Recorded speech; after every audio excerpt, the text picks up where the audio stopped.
Praise the Lord, glory to God. கர்த்தர் நல்லவர், ஆண்டவரும் இரட்சகருமாகிய இயேசு கிறிஸ்துவின் நாமத்தினாலே உங்களை வாழ்த்துகிறேன். உங்களுடைய வாழ்க்கையில் ஆண்டவர் உங்களை ஆசீர்வதிக்க ஆரம்பித்து விட்டார் என்பதை நான் விசுவாசிக்கிறேன். உபாகமம் 15:6 சொல்லுகிறது, உன் தேவனாகிய கர்த்தர் உனக்கு சொன்னபடியே உன்னை ஆசீர்வதிப்பதினால் நீ அநேக ஜாதிகளுக்கு கடன் கொடுப்பாய், நீயோ கடன் வாங்குவதில்லை.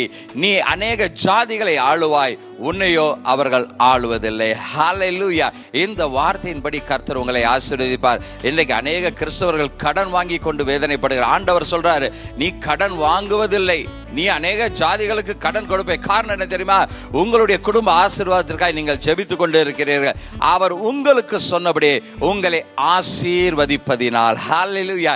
இனிமேல் நீங்க கடன் வாங்குவதில்லை, அநேகருக்கு கடன் கொடுப்பீங்க, அநேகரை நீங்கள் ஆளுவீர்கள். உங்களை ஒருவரும் ஆள முடியாது. ஹல்லேலூயா.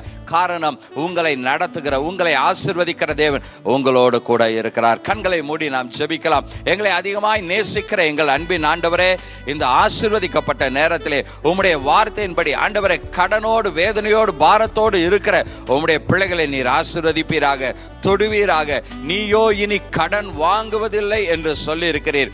இந்த வார்த்தைகள் உம்முடைய பிள்ளைகளுடைய வாழ்க்கையில நிறைவேறட்டும். இப்பொழுதும் கூட கடன் பாரத்தோடு இருக்கிற ஆண்டவரே, அவர்கள் வாழ்க்கையில கர்த்தர் ஒரு அற்புதத்தை செய்வீராக.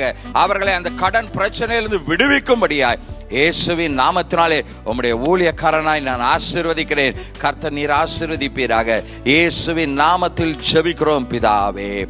ஆமென், ஆமென். கர்த்தர் நல்லவர். ஆண்டவருடைய நாமம் மகிமைப்பட போகிறது.